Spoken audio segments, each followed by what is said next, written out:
Magandang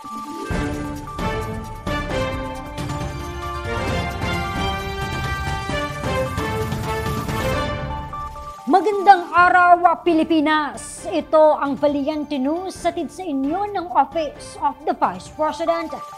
Mahigit isang taon na naging katuwang ng OVP Panay and Negros Islands Satellite Office para sa Medical Assistance Program ng OVP ang isang diagnostic center sa Bacolod City. Kilalanin natin sila sa ulat ni Jera Gomez. Taong 2022, nang nagsimula ang partnership sa pagitan ng OVP at ng Bacolod Diagnostic Center na makikita sa 21st Street, Medical Lane, BS Aquino Drive sa Bacolod City.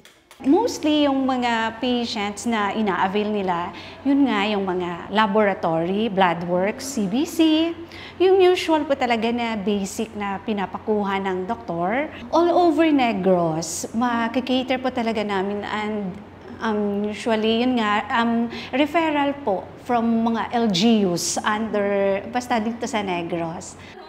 Ayon sa marketing specialist ng pasilidad na si Christine Aroz, malaking tulong ang pakikipag-ugnayan ng OVP sa iba't ibang healthcare provider, hindi lamang para sa mga taga Bacolod City, ngunit maging sa mga karatig bayan nito. Malaking tulong talaga yung OVP para sa tao sa Negros kasi malaki yung 5,000 na malalabas sa tao. So hindi talaga siya sa ngayon po parang hinayang din po kami na yung OVP is nag-stop since last year.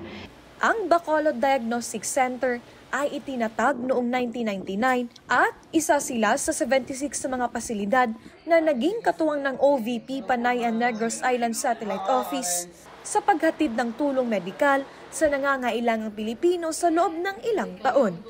Base sa datos, umabot sa mahigit 300 individual ang naalalayan ng OVP at nasabing pasilidad. Mula rito sa Bacolod City, ako po si Jera Gomez, lahat para sa Diyos, bayan at pamilyang Pilipino. Valiente News. Healthcare providers sa bansa inilahad ang kanilang kahandaan na muling maging kaagapay ng OVP kung sakaling maibabalik ang Medical Assistance Program sa mga satellite offices. Yan at marami pang mga balita ang dapat abangan dito lamang sa Valiente News.